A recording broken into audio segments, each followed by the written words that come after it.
हाँ दोस्तों, मैं रवि कुमार फिर से अपने चैनल स्मार्ट स्टडी में आपका हार्दिक स्वागत करता हूँ। तो हमने एक नया सीरीज करंट अफेयर का प्रतियोगिता दर्पण लेकर के आए थे और उसका हम कंटिन्यू रख रहे हैं। तो आज तीसरा क्लास होगा, 2 क्लास ऑलरेडी हो चुका है। पहला क्लास में था राष्ट्रीय अंतर्राष्ट्रीय घटना कार्यक्रम को उसको हम उसको कवर किए थे और उसका क्वेश्चन आंसर भी करवाए थे। आज तीसरा वीडियो है जिसमें आज नवीनतम समान ज्ञान के बारे में चर्चा करेंगे। इसमें जो नियुक्तियाँ दिया गया है, पुरस्कार जो मिला हुआ है उसको हम चर्चा करेंगे आज। ठीक है, तो आज का होमवर्क स्टार्ट करते हैं। इसका क्वेश्चन आंसर भी आएगा अगले वीडियो में। आज का जो क्लास है खासकर अपॉइंटमेंट्स पे रहेगा और पुरस्कार पे रहेगा। तो ध्यानपूर्वक 20 से 25 मिनट हमारे साथ जुड़े रहें। आज का अपॉइंटमेंट को देखते हैं, किसका किसका अपॉइंटमेंट कौन से पोस्ट पे हुआ है। तो चलो आज का क्लास स्टार्ट करते हैं। ठीक है, स्टार्ट करने से पहले आप लोग को कुछ बताना चाहते हैं। मेरा नया चैनल है स्मार्ट स्टडीज़। एक चैनल हाल फिलहाल में इसको ओपन किया है। तो इस चैनल पे ही वीडियो भी अपलोड किया जाएगा। यहीं पर जा कर के आपको अच्छा लगेगा तो इस चैनल को आप सब्सक्राइब कीजिएगा, लाइक कीजिएगा और जितना हो सके शेयर कीजिएगा। ठीक है, तो चलो आज का क्लास स्टार्ट करते हैं बिना लेट का। जाने से पहले एक न्यूज़ क्या मतलब डेली लाइफ से जुड़ा हुआ रहता है। यूपीआई का फुल फॉर्म। यूपीआई का फुल फॉर्म क्या है? यूपीआई जैसे हम लोग सब आजकल कैशलेस हो गए तो सबके फ़ोन में ऑनलाइन पैसों को ट्रांसफ़र कर रहे हैं, लेन देन कर रहे हैं। तो यूपीआई वही है, पैसों का लेन देन ऑनलाइन के माध्यम से होता है। तो यूपीआई के इतना थोड़ा अपने माइंड में इसको एक चीज़ों को थोड़ा सा रख लीजिए, अच्छा रहेगा कभी भी। यूपीआई का फुल फॉर्म होता है यूनिफाइड पेमेंट इंटरफेस।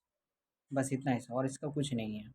आगे चले तो अपॉइंटमेंट्स के बारे में आज का देखता हूँ किसका किसका अपॉइंटमेंट है। पहला आईआरसीटीसी का अपॉइंटमेंट का न्यू चेयरमैन। तो आईआरसीटीसी का न्यू चेयरमैन किसे नियुक्त किया गया? तो संजय कुमार जैन को न्यू चेयरमैन आईआरसीटीसी का बनाया गया है। बस इतना सही, और कुछ नहीं है। एग्जाम में अब कुछ नहीं बनने वाला है। ठीक है, आगे बढ़े। भारतीय मूल के डॉक्टर समीर शाह बीबीसी के नए चेयरमैन नियुक्त किए गए हैं। तो बीबीसी के नए चेयरमैन किसे नियुक्त किए गए हैं? तो भारतीय मूल के हैं डॉक्टर समीर शाह। बस आगे चलते हैं।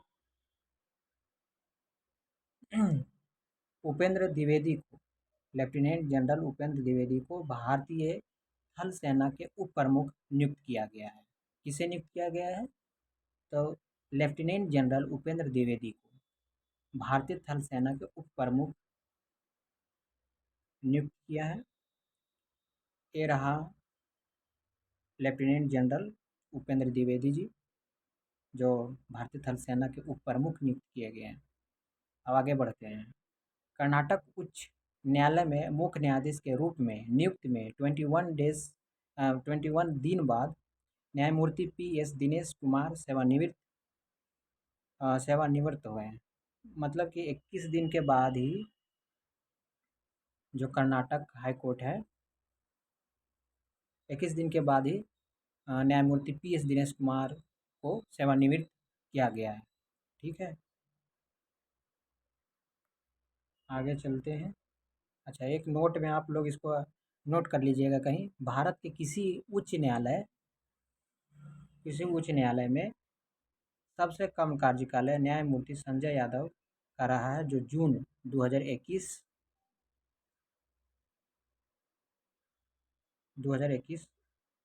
में केवल 15 दिन तक इलाहाबाद उच्च न्यायालय के मुख्य न्यायाधीश रहे थे।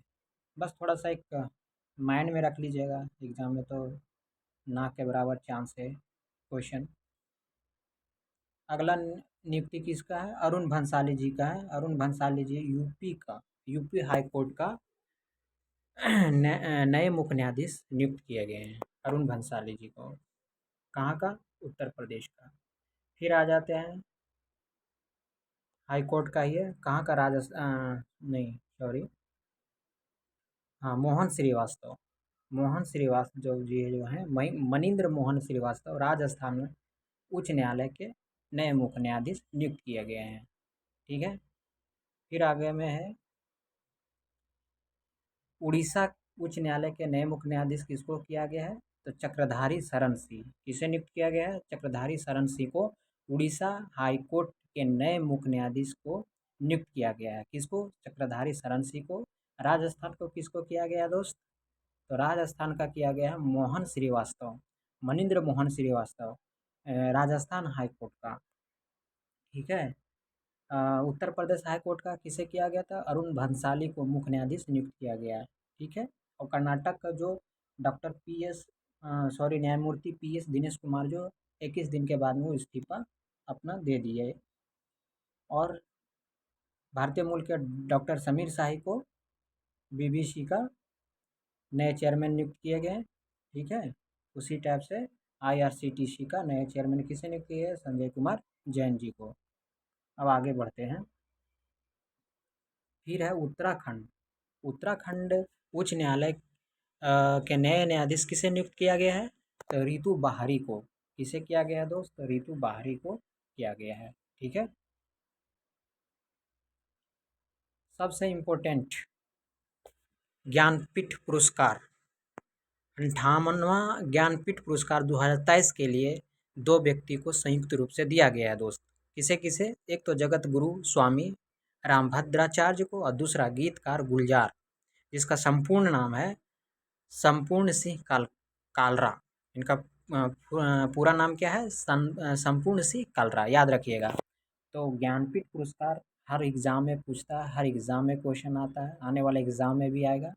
करंट अफेयर का सबसे, अगर पुरस्कार में किसी क्वेश्चन बनता है पुरस्कार से, तो ज्ञानपीठ पुरस्कार से क्वेश्चन जरूर बनता है। ठीक है। 2000 ये जो दिया 2023 के लिए, इसी तरह से 2022 में मिला होगा, 2021 में मिला होगा। तो 3 साल के करंट अफेयर को ज़्यादा ही नहीं करना, पहले भी पढ़े होंगे, 2022 का पढ़े होंगे, 2021 का भी पढ़े होंगे, तो इसको एक बार उसको ओरली एक बार बोल लेंगे तो चीज़ों को लंबे समय तक याद रहेगा।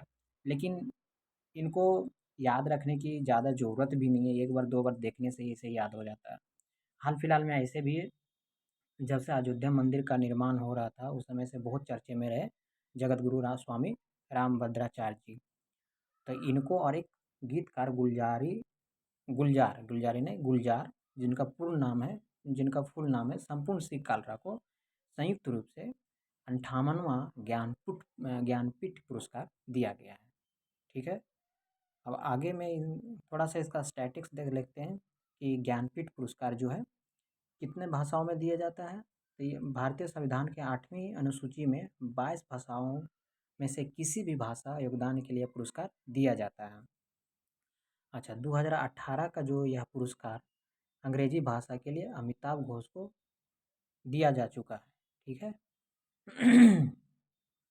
अब आते हैं इसमें और क्या स्टैटिक्स हो सकता है। हाँ, एक और स्टैटिक्स हो सकता है कि प्रथम पुरस्कार प्रथम ज्ञानपीठ पुरस्कार किसे दिया गया था और कब दिया गया था? तो 1965 में दिया गया था जी शंकर कुरुप जी को, जो मलयालम भाषा से जुड़े हुए थे। तो मलयालम भाषा के लिए जी शंकर कुरुप को प्रथम ज्ञानपीठ पुरस्कार दिया गया है।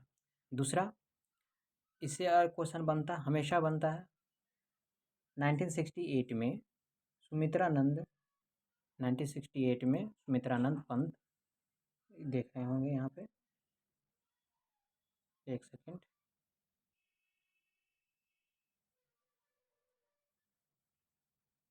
ए, ठीक है। तो 1968 में सुमित्रानंद पंत हिंदी में पाने वाली प्रथम महिला है। ज्ञानपीठ पुरस्कार इनको मिला था, 1968 में मिला था। तो ये क्वेश्चन हमेशा बनता है 1968 का। और पहला पूछता है, इनका भाषा तो नहीं पूछता लेकिन पहला पूछता है कि 1965 में पहली बार ज्ञानपीठ पुरस्कार किसको मिला था? तो जी शंकर कुरुप को मिला था। ठीक है। इनको आगे बढ़ते हैं, पिछले साल के भी देख लेते हैं। 2022 को किसको मिला था? 2021 को किसको मिला था? तो 2021 को नीलमणि फुकन जी को मिला था। नीलमणि फुकन असमिया के हैं, असमिया लिटरेचर से जुड़े हैं वो। 2022 में दामोदर मौजो, मौजो है इनका, यहाँ पे मौलो लिखा है, कोंकणी भाषा के लिए इनको दिया गया था 2022 में। और 2023 में अभी तो आप देख ही रहे हैं, स्वामी रामभद्राचार्य संस्कृत व गुलजार, जिनका पूर्ण नाम है, पूरा नाम क्या है इनका, संपूर्ण सिंह कलरा। और याद रखिएगा इनको किस भाषा में मिला है, ये मत भूलिएगा, इनको मिला है उर्दू भाषा के लिए, गीतकार उर्दू भाषा के लिए इनको मिला है। किनको? गुलजार जी को। ठीक है, तो मोस्ट इम्पोर्टेंट है ये, हम अपने तरफ से भी और एग्ज़ाम के देखते हुए मोस्ट इम्पोर्टेंट टॉपिक है। ठीक है, मोस्ट इम्पोर्टेंट, इसको आप नोट कर लीजिएगा। ठीक है, अब आगे बढ़ते हैं। फिल्म, अच्छा, बाफ्टा फिल्म पुरस्कार किसके द्वारा दिया था? तो ब्रिटिश एकेडमी द्वारा दिया जाता है। अच्छा, इसमें और कुछ याद नहीं रखना है इसको, इसमें सर्वश्रेष्ठ मेल पुरस्कार किसको दिया था, फीमेल किसको, और सर्वश्रेष्ठ फिल्म कौन सा है उसको खाली देख लेना हमको। ठीक है, तो देखिए यहाँ पर क्रिस्टोफर नोलन द्वारा निर्देशित फिल्म ओपेनहाइमर, ओपेनहाइमर इस वर्ष इन पुरस्कारों में धूम रही है। ठीक है, ओपेनहाइमर सर्वश्रेष्ठ फिल्म पुरस्कार इसको मिला है। ठीक है, और सर्वश्रेष्ठ फिल्म का पुरस्कार क्रिस्टोफर नोलन द्वारा निर्देशित फिल्म ओपेनहाइमर को, यहाँ पर लिखा हुआ है, ओपेनहाइमर को दिया गया है। जबकि सर्वश्रेष्ठ फिल्म निर्देशक का पुरस्कार इसी फिल्म के निर्देशन के लिए क्रिस्टोफर नोलन को दिया गया है। ठीक है, फिल्म ओपेन हाइमर में भूमिका के लिए आयरिश अभिनेता सिलियन मर्फी, अच्छा दोनों हो गए, ये अभिनेता यहाँ पर हो गया क्रिस्टोफर नोलन को, और इसको आयरिश कौन है, अभिनेता सिलियन मर्फी को मिला है सर्वश्रेष्ठ अभिनेत्री और सर्वश्रेष्ठ अभिनेता। और वहाँ पे कौन सा फिल्म के लिए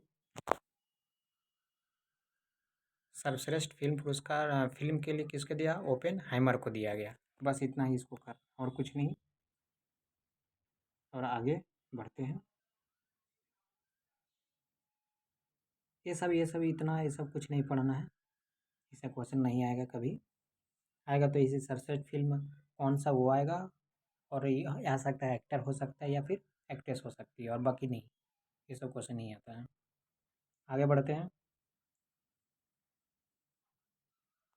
हाँ, क्या है? साद अहमद वराइच भारत में पाकिस्तान के नए कार्यवाहक उच्चायुक्त। ठीक है, पाकिस्तान ने वरिष्ठ राजनयिक साद अहमद वराइच को भारत में अपने उच्चायोग में नया प्रभारी चार्ज डी अफेयर नियुक्त किया है। या अपना कार्यभार 26 फरवरी 2024 को उन्हें संभाला है। कुछ नहीं है, साद अहमद वराइच, ठीक है, भारत में पाकिस्तान के नए कार्यवाहक उच्चायुक्त हाई कमिश्नर को नियुक्त किया है। ठीक है, तो पाकिस्तान के नए हाई कमिश्नर भारत में किसे नियुक्त किया गया है? तो साद अहमद वराइच। बस खत्म करें, क्वेश्चन इससे नहीं पूछने वाला है। आगे बढ़ते हैं, जहाँ क्वेश्चन बन सकता है उससे अच्छा से बताएंगे। ठीक है, आलोक कुमार, इसको भी एक बार ध्यान में रख लीजिएगा। आलोक कुमार जो है विश्व हिंदू परिषद के नए अध्यक्ष हुए हैं। ठीक है, विश्व हिंदू परिषद के नए अध्यक्ष किसे है? तो आलोक कुमार है। बस, बाकी और कुछ नहीं। अच्छा, न्यायमूर्ति क्या है? अजय मनिक राव खान विलकर लोकपाल के नए अध्यक्ष, इसको याद रखिएगा दोस्त, इसको इम्पोर्टेंट है।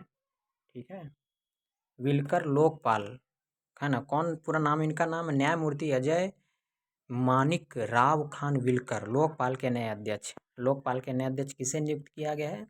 तो अजय मानिक राव खान को। ठीक है, बाकी इससे और कुछ भी नहीं बनने वाला है। बस याद रखना है कि लोकपाल के नए प्रमुख किसे नियुक्त किया गया है?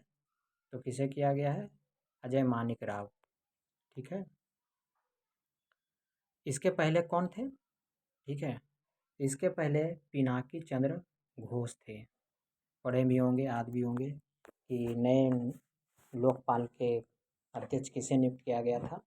तो पिनाकी चंद्र घोष को, जो 2022 में अपना कार्यकाल पूरा करने के पश्चात लोकपाल प्रमुख पद का रिक्त था। तो अब किसे नियुक्त किया गया है पिनाकी चंद्र घोष के जगह पे? अजय मानिक राव खान विलकर को। ठीक है, बस आगे बढ़ते हैं।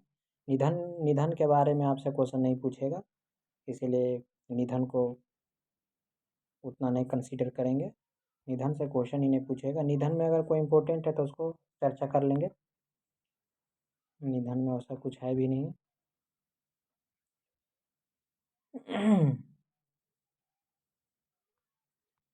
उषा किरण खान जैन, ये थोड़ा सा देख लीजिएगा।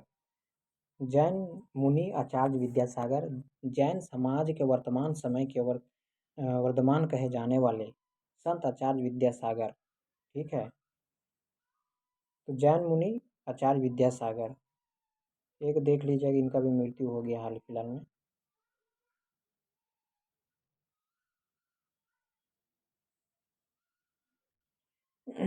और अमीना सयानी, ये नहीं, कोई खास न्यूज़ नहीं है।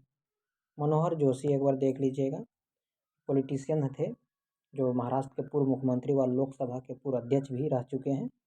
ठीक है, तो मनोहर जोशी महाराष्ट्र के पूर्व मुख्यमंत्री रहे थे, इसीलिए इम्पोर्टेंट हो जाता है। और लोग पूर्व अध्यक्ष भी रहे लोकसभा का, तो थोड़ा सा याद रखिएगा मनोहर जोशी पॉलिटिशियन से संबंधित थे। क्वेश्चन ऐसे पूछता है कि हाल ही में मनोहर जोशी का निधन हुआ, वो किस क्षेत्र से संबंधित थे, तो बस ये है, तो पॉलिटिशियन है। पंकज उदास, ये भी थोड़ा सा एक बार देख लीजिएगा।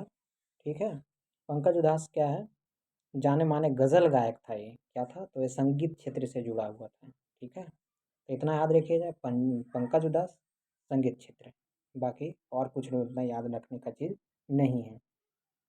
ठीक है, अच्छा, बुक एंड राइटर में भी 3 बुक है शायद, हाँ 3 बुक है, 3 या 4 बुक है, सही है। इसको देख लेते हैं क्या क्या है। Breaking the mould, reimagining reimagining India's economic future. Breaking the mould, reimagining India's economic future. और लेखक इसका कौन है? रघुराम जी राजन व रोहित लांबा। इसका मतलब है रघुराम जी राजन के बारे में आप लोग जानते हैं, भारत आरबीआई के पूर्व गवर्नर रह चुके हैं।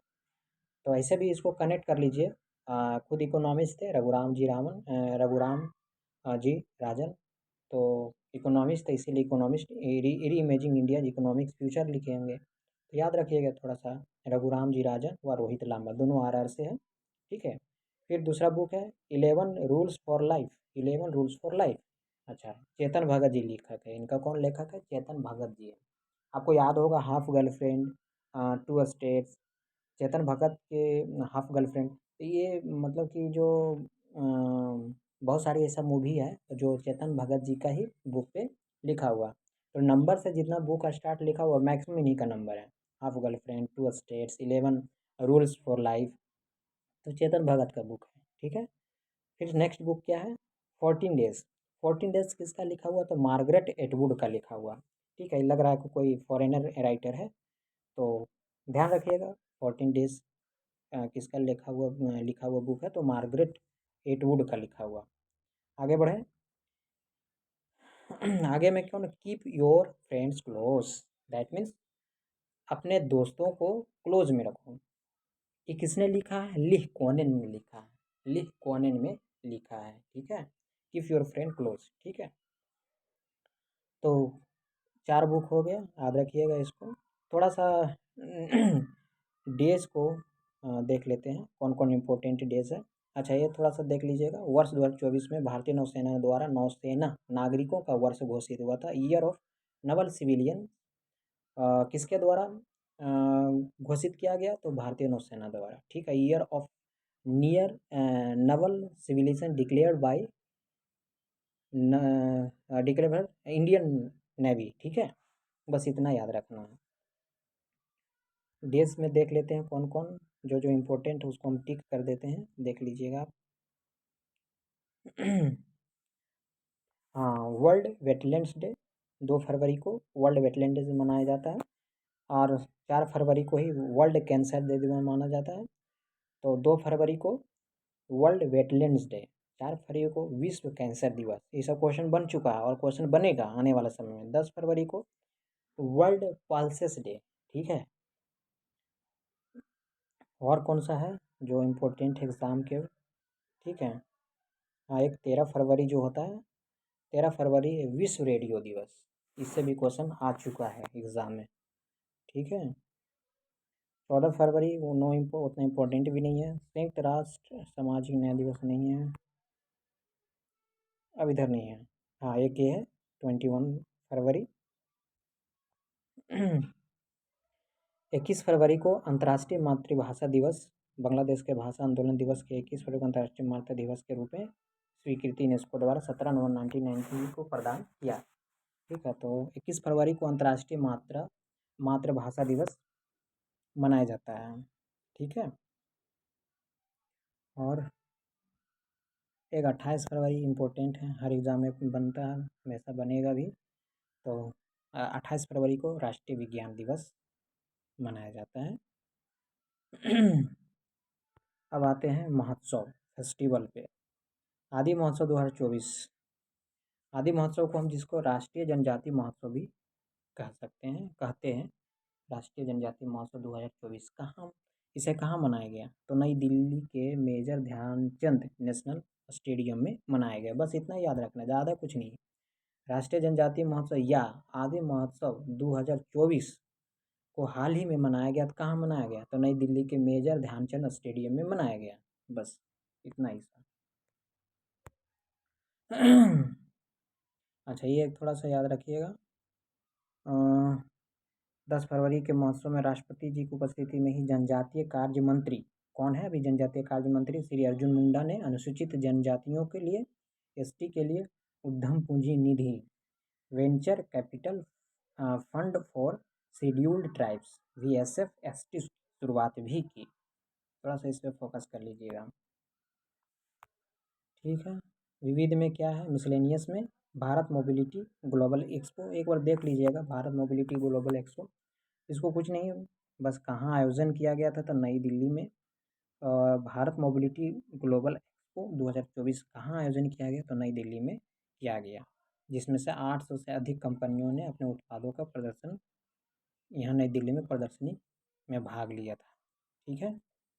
विविध में इतना ही। एक इसको देख लीजिएगा, आध्यात्मिक गुरु श्रील प्रभुपाद की 150वीं जयंती पर स्मारक सिक्का एवं डाक टिकट। तो 150वीं जयंती पर पूछ सकता है कि 150वीं जयंती पर किस आध्यात्मिक गुरु के नाम पर 150 के स्मारक सिक्का और डाक टिकट जारी किया था? तो क्या नाम है इनका? गुरु श्रील प्रभुपाद जी का नाम है। बस इतना याद ही करना है, ठीक है। भारत टेक्स 2024, ठीक है। क्या है? भारतीय टेक्सटाइल उद्योग को, सॉरी दोस्त, एक सेकंड रुक जाइएगा। भारतीय टेक्सटाइल उद्योग की अब तक के सबसे बड़ा वैश्विक कपड़ा कार्यक्रम नई दिल्ली में कहाँ पे किया गया था? तो नई दिल्ली में भारत टेक्सटाइल उद्योग की अब तक की सबसे बड़ा वैश्विक कपड़ा उद्योग नई दिल्ली में 26 से 29 फरवरी को संपन्न हुआ था। तो भारत टेक्स 2024 कहाँ पर किया गया था? तो नई दिल्ली में किया गया था। बस इतना ही याद रखना है, आज ज़्यादा इसमें ये चीज़ है नहीं इस समय। हाँ, ये इम्पोर्टेंट है, ठीक है। सूर्यकुंड अंतर्राष्ट्रीय हस्तशिल्प मेला जो हर साल मनाया जाता है, ठीक है। तो 2024 को कहाँ इसे मनाया गया था? तो 37वां था।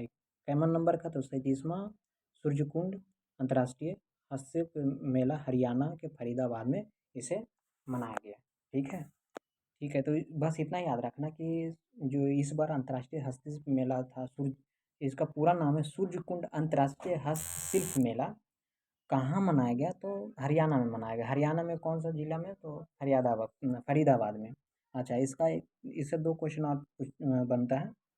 इसका एक फोकस स्टेट होता है, दिखा रहा हूँ आपको, देखो यहाँ पे एक इसका थीम था, वर्ष मेले का एक थीम जो होता है, थीम स्टेट जो होता है हर साल होता है। तो इस साल किसका है? गुजरात का बारी है। तो मेले में जो पार्टनर कंट्री जो है इस बार तंजानिया है, ठीक है। ये हर साल होता है, थीम स्टेट होता है, और जो पार्टनर के रूप में एक कंट्री होता है। तो इस बार के 2024 में स्टेट में गुजरात है और पार्टनर में तंजानिया कंट्री है। अच्छा, एक चीज़ और एक्स्ट्रा फैक्ट देख लीजिएगा, पूछ भी दिया जाएगा कभी भी कि हरियाणा के राज्यपाल कौन है, तो बंडारू दत्तात्रेय हैं। ठीक है, अब आगे बढ़ते हैं। ये भी देख लीजिएगा, ये भी क्वेश्चन है, बनता भी क्वेश्चन, पूछता भी। नई दिल्ली विश्व पुस्तक मेला 2024, तो राष्ट्रीय पुस्तक न्यास नेशनल बुक ट्रस्ट एनबीटी व भारत व्यापार संवर्धन संगठन के संयुक्त तत्वाधान में नई दिल्ली में 51 अच्छा 51वां विश्व पुस्तक मेला 10 से 18 फरवरी 2024 में संपन्न हुआ। ठीक है, तो हर हर साल होता है, इस बार 51वां है, जो हमेशा दिल्ली में ही होता है इसका। ठीक है ना, विश्व पुस्तक मेला।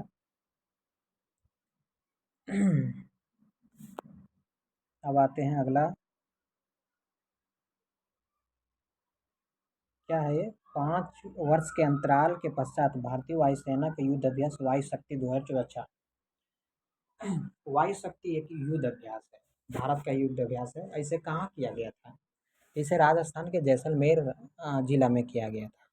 ठीक है, इसका थीम क्या था? तो इसका थीम था, यहाँ देख लीजिए, यहाँ थीम इसका थीम था lighting strike from from the sky, lighting sky from the sky. ठीक है, तो भारतीय वायुसेना अपनी, यहाँ पे देखना है, ये करना है आपको, भारतीय वायुसेना का युद्ध अभ्यास वायु शक्ति 2024 कहाँ हुआ था, तो ये याद रख लेना है, कहाँ है आपको, राजस्थान के जैसलमेर जिला में। कहाँ था? जैसलमेर जिला में था। ठीक है, और इससे कुछ क्वेश्चन नहीं बनने वाला है।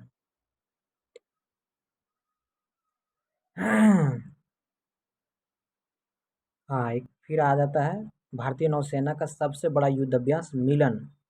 ठीक है, मिलन 24 भारतीय नौसेना का सबसे बड़ा युद्ध अभ्यास, इसमें 50 कंट्री है। कितना है इसमें? 50 देश शामिल है, इंडिया भी उनमें से एक है।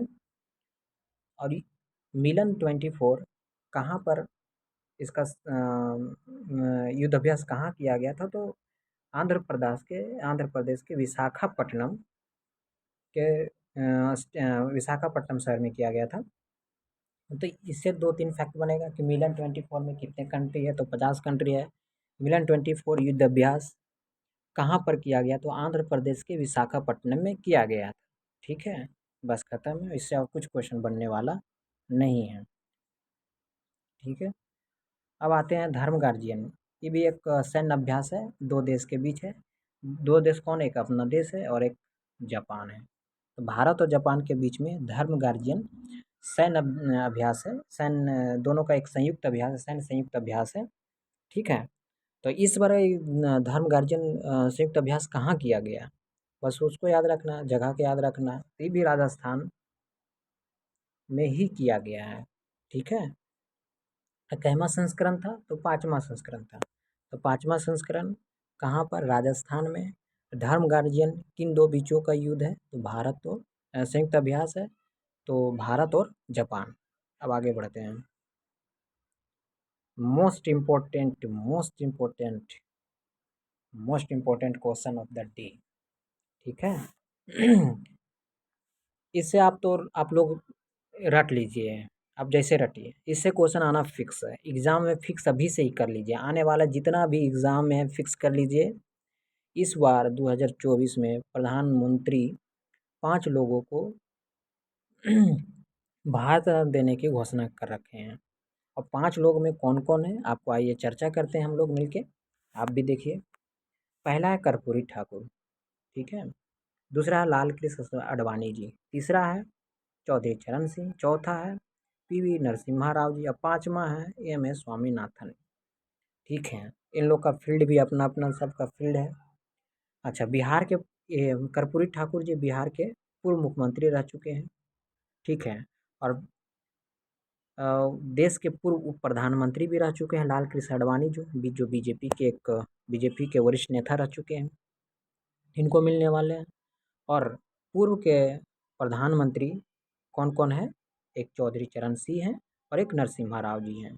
और हरित हरित क्रांति के जनक डॉक्टर एम एस स्वामीनाथन जी को भी भारत रत्न से सम्मानित करने की घोषणा हो चुका है। ठीक है, तो 5 लोग कौन-कौन हैं? एक चौधरी चरण सिंह है, ठीक है। चौधरी चरण सिंह का वो इससे स्टैटिक्स थोड़ा-सा पढ़ लीजिएगा, ठीक है। नरसिम्हा राव का जो स्टैटिक्स पढ़ लीजिएगा, आपका कर्पूरी ठाकुर जी का पढ़ लीजिएगा, एम एस स्वामीनाथन जी का पढ़ लीजिएगा। हम अभी इसमें हम कुछ-कुछ जो है मैं उसको चिन्हित कर रहे हैं, जो-जो इम्पोर्टेंट है, ठीक है। तो चौधरी चरण सिंह इस पहले तो ये पूछ सकता है कि चौधरी चरण सिंह किस राज्य से जुड़ा हुआ? तो इनका जन्म हुआ था उत्तर प्रदेश के मेरठ जिले में, ठीक है। इतना याद रखिएगा ये कहाँ के हैं, उत्तर प्रदेश के थे, ठीक है। और बाकी इसके इसके इसके इससे रिलेटेड क्वेश्चन और तो कुछ नहीं बनेगा मे बी, ठीक है। अब आगे आते हैं पीवी नरसिम्हा राव। पीवी नरसिम्हा राव बहुत ही इम्पोर्टेंट व्यक्ति रहे हैं, हमारे देश के प्रधानमंत्री भी रहे हैं।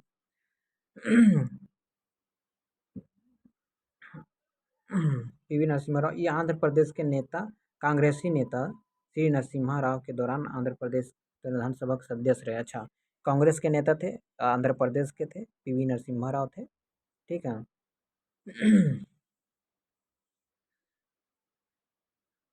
देखिए यहाँ से इसे पढ़िएगा। ऐसे में प्रसिद्धि अर्थशास्त्री डॉक्टर मनमोहन सिंह अपनी सरकार में वित्त मंत्री बनकर आर्थिक सुधारों का सिलसिला उन्हें शुरू किया था। अर्थव्यवस्था को संकट से बाहर निकालने में महत्वपूर्ण भूमिका निभाई थी, ठीक है। तो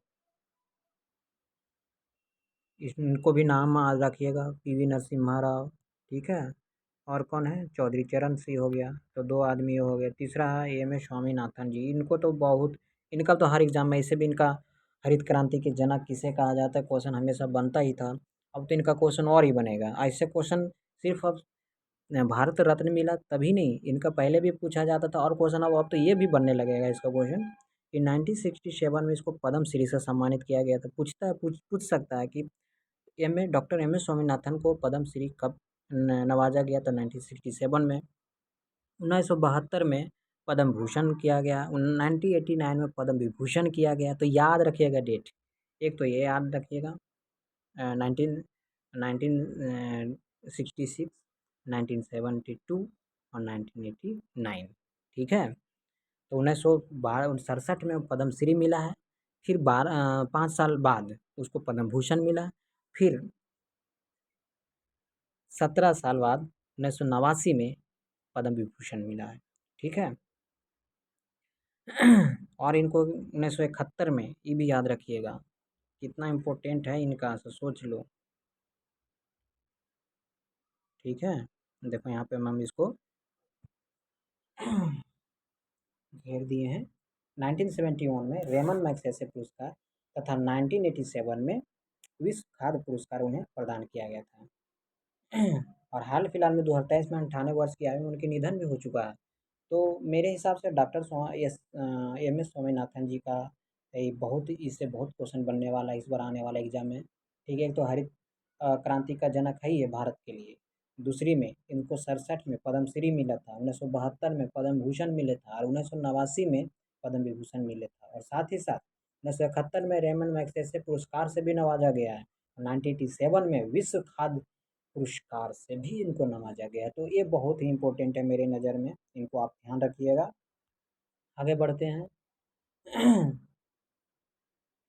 क्या है घनश्याम दास पुरला, ये सब अब तो नहीं है इससे क्वेश्चन।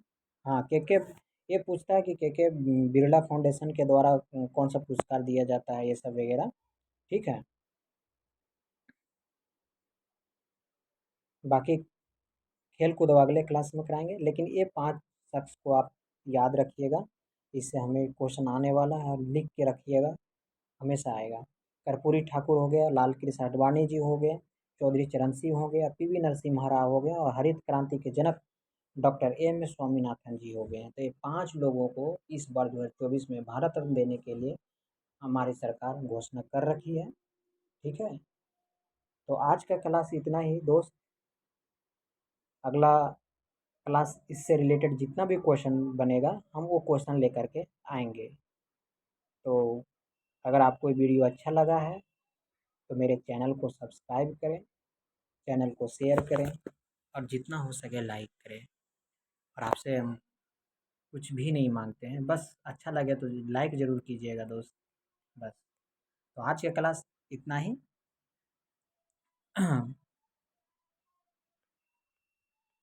अगले क्लास में फिर से यही इसी इसी का क्वेश्चन आंसर लेकर के आएंगे, ठीक है। तो याद याद रखिएगा, मेरे चैनल को सब्सक्राइब कीजिएगा। मेरा चैनल है, मेरा चैनल का नाम ही स्मार्ट स्टडीज़ है। स्मार्ट तरीके से आपको बताया जाएगा, स्मार्ट तरीके से आपको पढ़ाया जाएगा। तो आप निश्चित रहें, अब बिल्कुल भरोसा बनाए रखें हम पे, ठीक है। थैंक यू, आज के लिए इतना ही। धन्यवाद।